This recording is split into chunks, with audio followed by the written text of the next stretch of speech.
Hey rehabbers, welcome to the Facebook Live. Ine from Onlinepethealth and myself are going to be chatting about all different harnesses that we might see in practice and ones which we can use to help us with therapeutic exercises, just with moving our patients around. We first actually chatted about this topic and said, well, how would we do it? Because how would we show them the harnesses, you know? And I said to Ine, no, I'll just print out some pictures and we'll just show the harness that we're talking about and then discuss it. And I thought it'd be really easy. So if at any stage you see me like fumbling around looking for pictures, I have just loads of pictures all lined up here. So hopefully we get it all right. For those of you that are online, if you could just give us a thumbs up and a heart just so we know that you guys can hear us. Ine, welcome. Thanks for coming online again to chat about all topics for vet rehabbers. Thanks, Megan. Yeah, it's cool to come online with you. Every time gets a little easier. I know, it can be a little bit nerve-wracking, but it's all good. I see we've got about 5 people online. Guys, thanks for coming online. If you can just give us a heart or thumbs up or just post in the comments that you can hear us, just so that we know. We often have audio problems on Facebook Live, so we don't want to be talking for half an hour and then we realize that nobody could actually hear us. We're going to be chatting about harnesses in particular, and I think, you know, the thing that we look at is why we would choose a harness over a collar. And collars obviously are over the neck, can cause pressure on the trachea, especially in like a brachycephalic dog. We don't want to restrict to any breathing. And, you know, there are so many different harnesses on the market, and I think there's a big move to go from collars to harnesses, but all the different harnesses that are available, some of them actually are restrictive to dogs' movement. So we'll start off by chatting about the restrictive type of harnesses and then move on to the non-restrictive ones, because those are obviously the ones that we're going to be recommending. So these are the type of sort of restrictive harnesses. Let me just put this so that you guys can see. So you guys can see that they've sort of got a strap that goes over the shoulder. You can see there, which obviously, if the strap sort of goes right over the scapula or even just below the scapula, it's going to restrict the shoulder movements. And have you had clients that have used these type of harnesses before? Megan, I haven't had many clients that use these because I worked quite closely with a trainer in practice who did not use these. So really, I think these restrictive harnesses are mainly training aids for dogs that have problems, and she would solve those pulling problems in different ways. So yeah, I don't know, these harnesses that go right over the shoulder joint and onto the chest, and then most of them you clip the lead onto the chest, or like the boxer on the side there onto the side of the harness, so that you can stop the dog's forward momentum and turn them to face you, which is supposed to then reduce pulling. But that just, you know, it clenches the shoulders together, clenches the chest, and you'd end up with quite a bit of pressure over your supraspinatus and infraspinatus and your biceps brachii, which are really structures that are prone to injury already. So we should look at other ways of correcting behavior. Yeah, so I think this is like one of those sort of non-pull harnesses. And I think what's interesting is that you see, like you say, they're used for a lot of people that are doing training. And you know, if I think about some of our sort of performance type of dogs and working dogs, the shoulder area is an area that they often get injured, and biceps, tendinopathies, and you know, so maybe there is something in the pressure of these harnesses. And I know that there have been some studies looking at restriction of movement of restrictive type harnesses. I think Chris Zink has been involved in them, and I think that they are looking to do some more research linking different types of harnesses with injuries. I don't think they've got that far yet. But, you know, I think if any of our clients are using these type of harnesses, and especially those performance dogs we're often treating conditions that are in the shoulder, we need to obviously inform them about more sort of appropriate types of harnesses that they could use.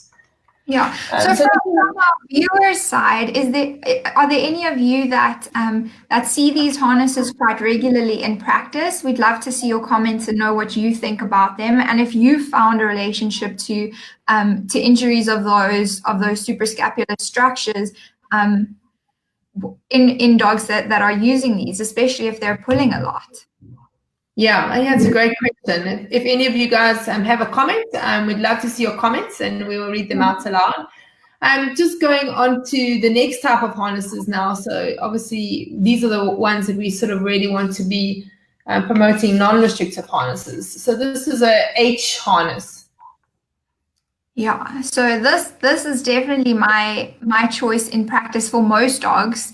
Obviously not your very paralyzed dogs or dogs that need a lot of support because it doesn't have any real padding. So in terms of support, it's not the best. But in terms of just, you can have one hand on the harness and have really good control of your dog's movements, whether you're doing exercises or you're on the mat. And the other benefit is it's very easy to put on, to take off, to adjust from patient to patient, and you can get in under those straps when you're working on the mat. So your massage and your electrodes and your laser, whatever modality you're using on the mat, you don't actually have to take your harness off because you can get really easily around and underneath the straps. So for practice and in terms of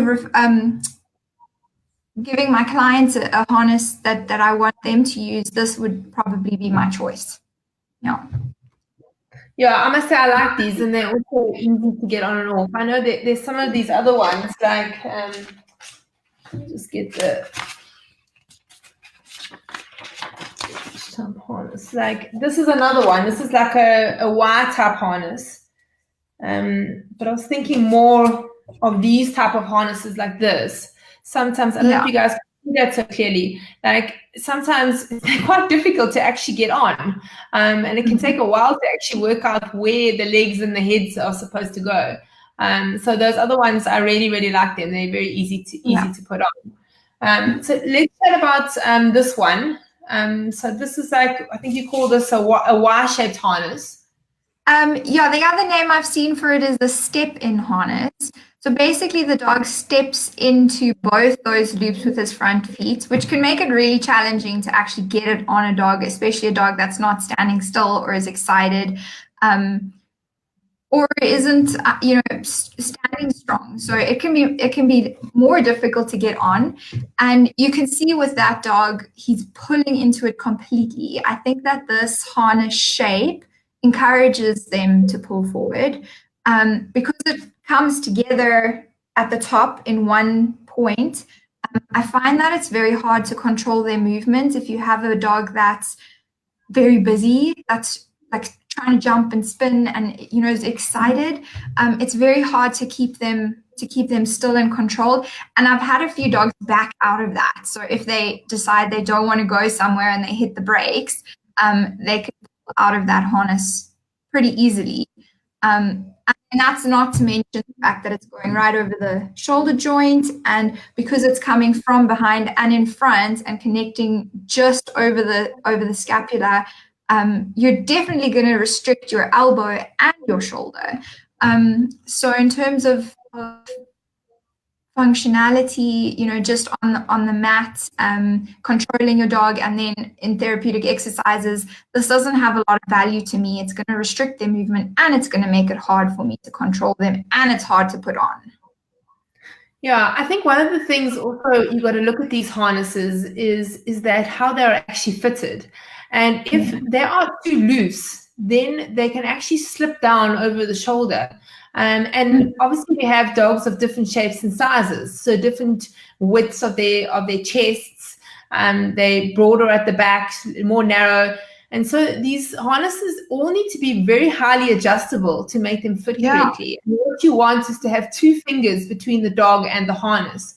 And you can see here where the dog is pulling there, you can see where there's this massive gap that's there.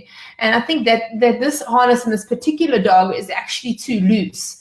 And that's caused this front section here just to drop further down over the shoulder. So loose fitting harnesses can actually cause more restriction because of where they move. They move to sort of over the shoulder. The other thing, obviously, is you don't want it to be too tight because especially those ones that come up, like right up to the neck area, if they're too tight, they can restrict breathing, and especially if you've got a brachycephalic or maybe an overweight type of dog.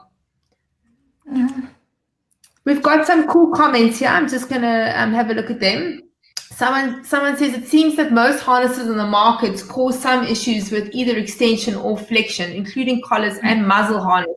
Chris was talking about this on one of your webinars recently. Chris Zink, I think it's Brittany Carr, they're doing quite a lot of research on different types of harnesses. It might be good to get Chris to talk to us about the research, and maybe we can follow one of those in our research. Somebody also said, for walking regular pets, it seems obedience training needs to be implemented rather than a quick fix to get a dog to heel. I think that's very important. I've seen some custom sledding harnesses and tracking harnesses that work. We'll distributing loads across the chest for working dogs. A few comments there, so that's awesome. All right, so like looking at those harnesses, here's another sort of type of one of these H harnesses that's got a little bit more padding. On those are quite nice. The padding, especially if you've got dogs which you need to support a little bit more. Yes, yeah, definitely. Sometimes I worry about some of these with the padding, just thought I'd mention, is that sometimes they can actually make them quite heavy. And especially in our smaller breed dogs, the weight, I worry about the weight of some of these harnesses, the more material they have at the back. So I actually tend towards less material as long as it's light material, that's on the back there. Yeah, I agree with you. Padding doesn't have to be excessive for it to be effective. You just want to spread out the weight from that strap a little bit. So even a broad strap is going to be enough to distribute the weight across the chest a little bit and just prevent any spots of pressure. Yeah, and I don't think padding needs to be excessive even when we're supporting almost full weight. Yeah, so here's another harness. There you can see it's got padding on the top. It's quite light. That looks like quite lightweight there. It doesn't look like it's really, really heavy. So this harness has got 3 straps, and this back strap here would concern me of pressure over the abdominal area and sort of rubbing. Another thing is if you have a male dog, especially, some of them have got those ones that are castrated young, have got very short penises. And ones that have been castrated later on. Sorry, my daughter is just stepping in. Bubsy, off you go, please. Sorry, guys, I'm being interrupted by it's school holidays at the moment. So doing Facebook Lives with children around. So when they've been castrated later on, their penises are sometimes a little bit longer, and then these kind of things here can rub over that area. And now I'm going to let you take over and just chat about that one, and I'm going to find somewhere for my child to go. I'll be back now. That's perfect, Megan. Yeah, I must say I quite like the design of that harness. So you definitely would have to look at where it's sitting and how it's sitting to make sure that it's not going to be causing any pressure under the abdomen. And I'd want that strap to be a little bit wider, and then. Yeah, but I like that you have 3 points where you're supporting the weight. So under the chest, in front of the chest, and under the abdominal. It gives you a little bit more control, I would say, over the movement and the position of the dog, and a little bit more support of their weight. So a dog that is needing a little bit more help, I think that could be a really nice harness to use through some active exercises. But you would definitely have to look at the fit and where it's sitting underneath the abdomen. Hey guys, I'm back. Sorry about the interruption. Cool. And this is another harness, the Julius harness. I must say, I'm not a big fan of these. I don't know if you've seen these or used these at all. I actually have one of these for my own dog that I very rarely use, but I do have it. So I'm also not the biggest fan because I also feel like it's going to be restricting the scapula at the top there. But I know a lot of working dogs use them. I'd love to know what our viewers think about these harnesses, because I think they're also quite functional in terms of in our practices. It's really quick and easy to put them on, to take them off. They're great for swimming in. That's mostly what I used mine for, is when I was swimming out in the dam with my dog. So I think these are good in some circumstances. I'd love to hear what our viewers think about this shape harness. Yeah, I'm in agreement. I think that it's quite restrictive, especially in this area here. And if you think about just this area here, it's going over basically over the top of the scapula. And there's movement that has to happen there. And I just worry about restricting the scapular movement, this type of harness. So it'd be great to see if you guys can post comments, if any of you guys have used this on any of your patients, or you've got clients that use it, or if you use it even on your own dogs. We'd love to hear from you. It's not something that I've used before. Yeah. All right, let's go on to these sort of type of harnesses where we have a sort of harness in the front and something in the back. And I love these type of full body harnesses for especially our arthritic patients and our paralyzed ones, the ones that are really weak. And what I like about these is that there is support through the pelvis and through the sternum, with very little compression of the abdominal region. I love these type of harnesses. I think they're very easy for clients to use. And I also find that dogs, especially paralyzed dogs or dogs that are very weak, they seem to actually get a bit of confidence when they use these type of harnesses. I mean, I've had dogs where owners have said that they just put them on and then suddenly the dogs are walking better because they know that the owner can catch them. And especially in therapy and just in practice, it's so easy just to get the dog up and down, in and out the car from the clinic to if they're going home again, without hurting them. You can really maneuver them around and lift them up. I like this harness. What are your thoughts on this, Renee? I agree with you, Megan. I think in practice and as an owner support aid, this is definitely one of the best designs that you can look at. The fact that you can separately support the hindquarter and the forequarter makes it very versatile. And I really like that it has minimal padding, so you can wear it throughout your treatment without having to remove the whole thing or having to adjust everything to get to certain structures to treat them.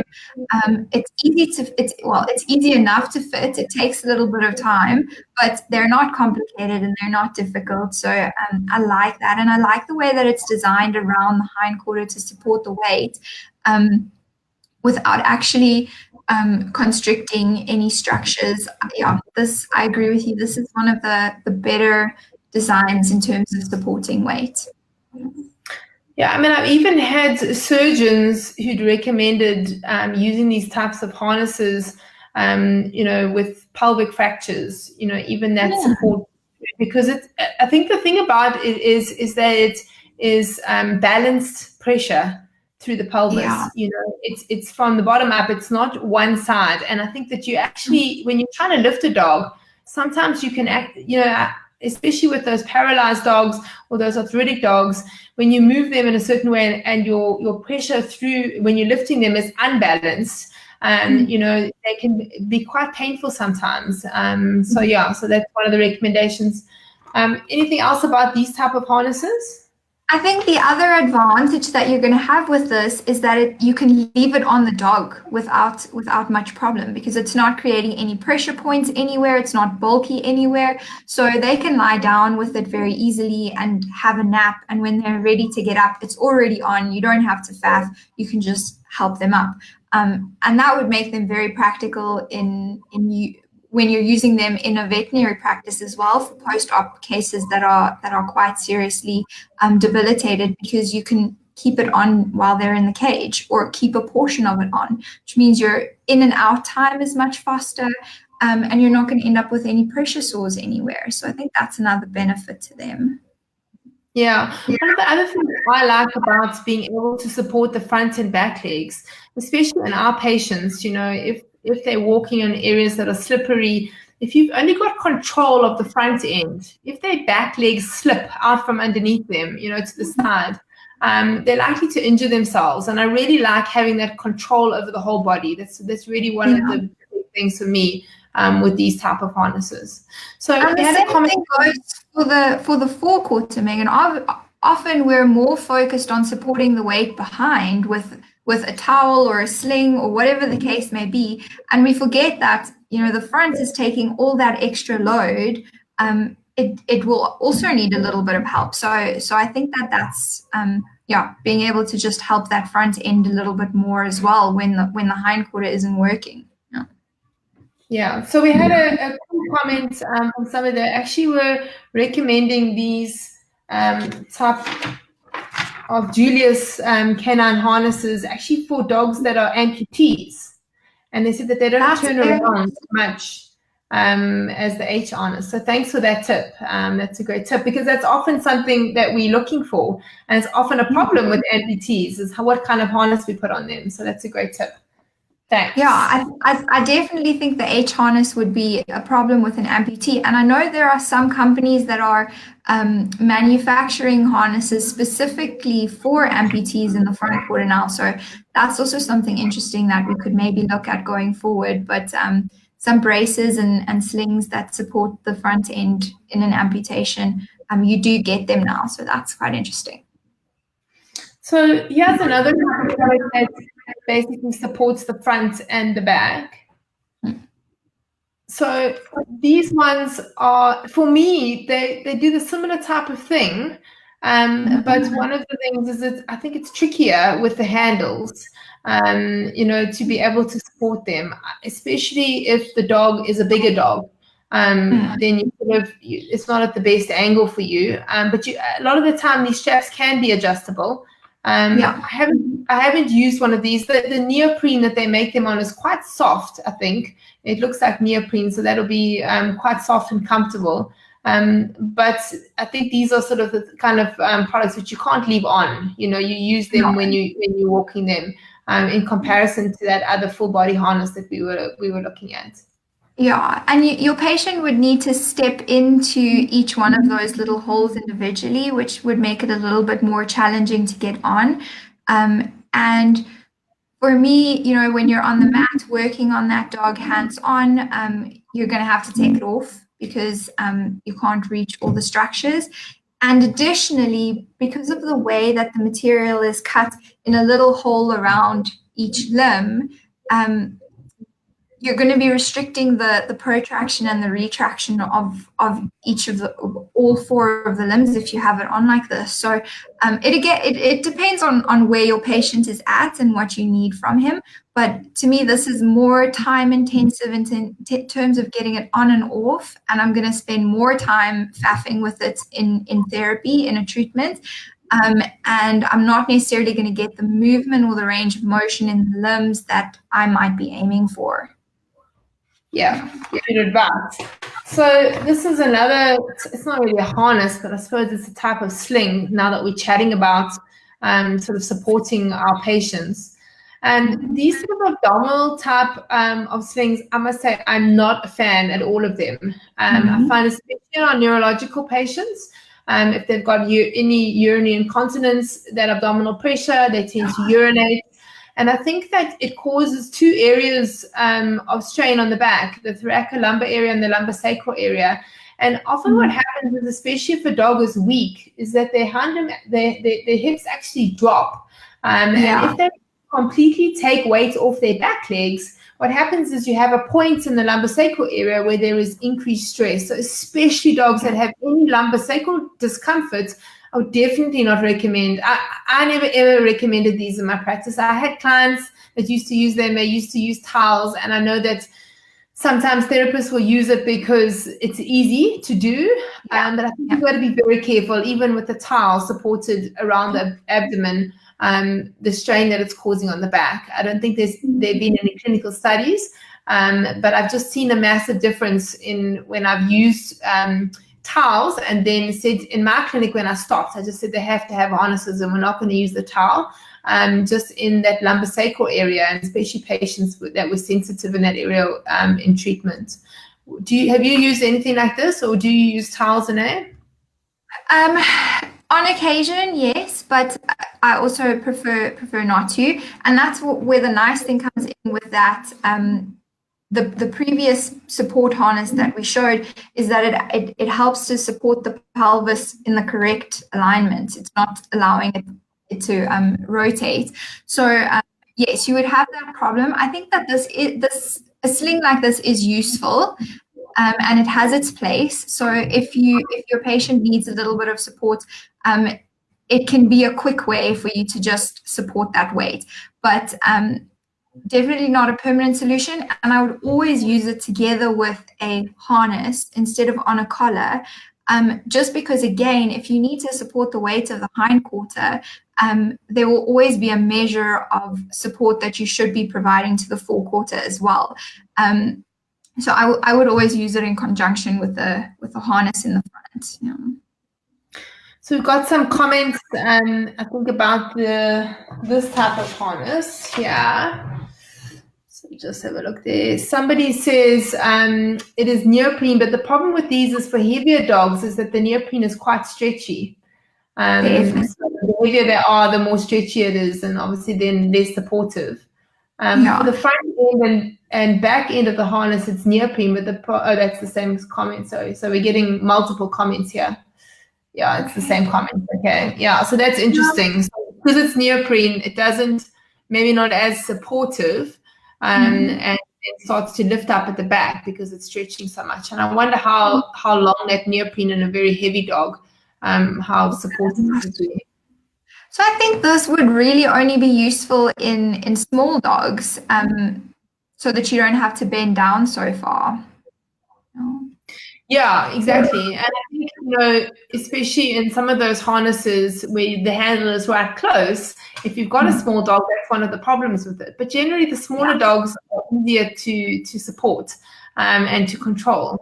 So sometimes some of them come actually with long straps that you can stand up and actually support them, because obviously we've got to be remembering about our backs too.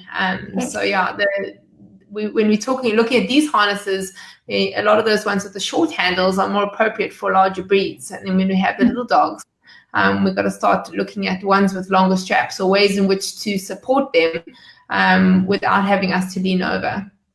Yeah, and I mean, our small dogs are really the majority of our more debilitated dogs, or neurologically debilitated dogs that need that extra support. And I think we often get it wrong in how we're supporting them. So definitely having a harness that is supporting the back, not putting pressure on the back and the pelvis, keeping that pelvis in the correct alignment, and then allowing for the hind limbs to start to function and to move. I think it's difficult to find something that really works well in a small dog. Yeah, I mean, we've got one here in South Africa called a walker, which is like a step-in harness that clips at the back with two very long straps. I should have had a picture for you guys.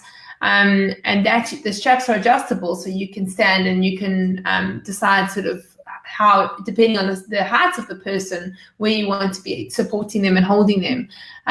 But I think that this type of harness, the help them up harness, I think that the people that make this type of harness, I do think they've got a small one. We didn't print that out, but I think that there is one. I'm not sure how you're able to support them. But yeah, I think the thing is that with all these different types of harnesses, I think that we all come up with what our preferences, what we like, and why we like them.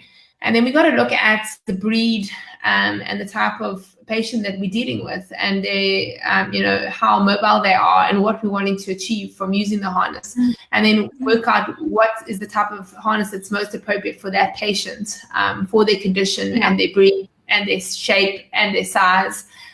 Because often, I mean, I've had harnesses, I've had those full body type harnesses, and they just haven't fitted well, and I've had to use something different and just modify another type of harness to be able to assist them and for the owner to be able to use them. So I don't think there is one perfect harness. I think we've got to look at all the different options that we have available. And I think it's just good to be aware of these type of harnesses that are restrictive and restricting movement, and always just looking at every single patient that we have and where are they causing pressure.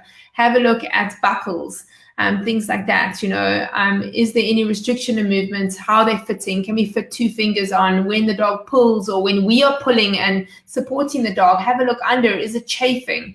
Is there any redness? Is it compressing any organs or any structures? So it's really up to us to have a look at all these different things. And obviously all these pictures of these harnesses, these are just our opinions, so like there's no textbook on what's the right thing. And there's always people coming up with new ideas of different harnesses.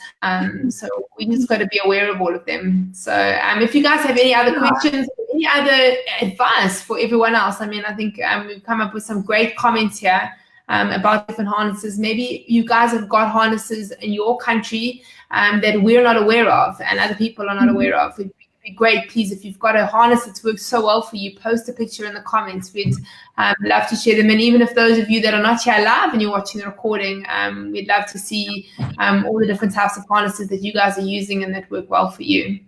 And then if there's anything else you want to cover? Yeah. I think you're exactly right there, Megan. You just have to, every time you put on the harness, every patient you treat, like, why are you using the harness? What is your primary goal with it? And is it actually achieving that goal without restricting anywhere, without causing pressure anywhere?